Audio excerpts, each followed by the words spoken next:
అందరికీ నమస్కారం. నేను విషా ఫెరర్ ఆర్డిటి నుండి ఈ రోజు ఒక విషయం గురించి నేను చిన్న వీడియో చేయాలని అనుకుంటున్నా. కాబట్టి ఇది ముఖ్యంగా డ్రగ్స్ మీద. డ్రగ్స్ అనేటివి మన చిన్నపిల్లల నుండి యువత వరకు చాలా సమస్యగా మారింది అనంతపూర్లో అని నేను కూడా ఎక్కువగా వింటున్నా.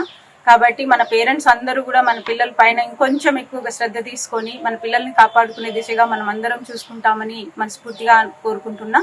అలాగే మన పోలీస్ డిపార్ట్మెంట్ కూడా ఈ రోజు చాలా ఎక్కువగా పనిచేస్తా ఉన్నారు డ్రగ్స్ పైన. కాబట్టి మనం అందరం వాళ్ళతో పాటు ఎక్కడైనా డ్రగ్స్ దొరుకుతున్నాయి అని తెలిసినప్పుడు మనం అందరం కూడా బాధ్యత తీసుకొని పోలీసులకి ఇన్ఫార్మ్ చేసే దిశగా మనం అందరం ఉంటామని మనస్ఫూర్తిగా కోరుకుంటున్నా.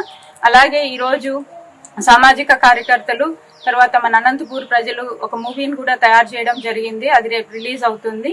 DFI డ్రగ్స్ ఫ్రీ ఇండియా అని చెప్పి ఒక మూవీని చేస్తున్నారు. అక్కడ ఏ సమస్యలు వస్తున్నాయి ఎట్లా అనేది కూడా మీరు అక్కడ కూడా ఆ మూవీలో గురించి తెలుసుకోవచ్చు. అలాగే డ్రగ్స్ లేని ఒక మంచి అనంతపురాన్ని మనం చూడాలి అని అనుకుంటే మనం అందరం ఒక బాధ్యత తీసుకోవాలి అని అనుకుంటున్నా. మన యువతని కాపాడుకోవాలి అని చెప్పి మనస్ఫూర్తిగా కోరుకుంటూ ఇట్లు మీ విషా ఫెరర్.